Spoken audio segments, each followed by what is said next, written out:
നമ്മ പള്ളാതിരിച്ച് വന്നപ്പോഴേ നമ്മളെ ചേട്ടന്മാര് വലിട്ട് പിടിച്ച നല്ല നാടൻ ബ്രാലും നമ്മളവിടെ പിലോപ്പി എന്ന് പറയാ. ഇവിടെ എന്താ പറയാന്ന് എനിക്ക് അറിഞ്ഞൂടെ. അപ്പൊ അതിനെ ഒരു ലൈവായിട്ട് വിൽക്കാൻ വെച്ചിട്ടുണ്ട്. അപ്പൊ നമുക്ക് ചായ പിടിക്കാൻ പോണ അടുത്ത് കണ്ടാട്ടാ. അപ്പൊ നമുക്ക് കണ്ടാലോ ഒന്ന്. ജീവനുള്ള ബ്രാല് കണ്ടാ ചാറിനണ്ടാ. നമ്മുടെ ചേട്ടൻ. ചേട്ടാ പേര് പറഞ്ഞേ? ശ്രീകുമാർ. എവിടുന്ന് പിടിച്ചേ? കായലി. കായലിന്ന് പിടിച്ചേട്ടാ ജീവനുള്ള സാധനം. നമ്മുടെ അവിടെ കരിപ്പിടി, ഇവിടെ ചെമ്പല്ലി എന്ന് പറയും. നാടൻ ബ്രാലോട് നമ്മുടെ അവിടെ ഇങ്ങനത്തെ ചെറുതിനെ കിട്ടിയ വിട്ടുകളേറെ പരിപാടി. ഇവരത് വിൽക്കാനായിട്ട് വെക്കൂട്ടാ. അതുപോലെ അപ്പുറത്ത് പിലോപ്പിന്ന് ഞാൻ അവിടെ പോകാൻ പറ്റും. പിലോപ്പി എന്താ പിലോപ്പി എന്താ ജീവനുള്ള പിലോപ്പി. ഇവിടെ എത്ര പിലോപ്പി എത്ര വില?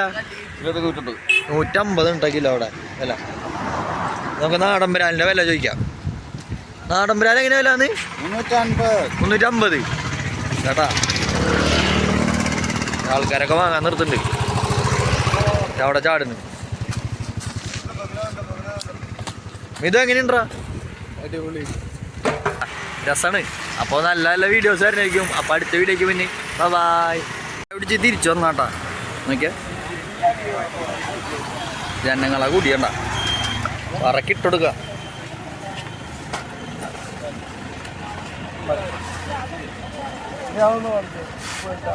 എല്ലാം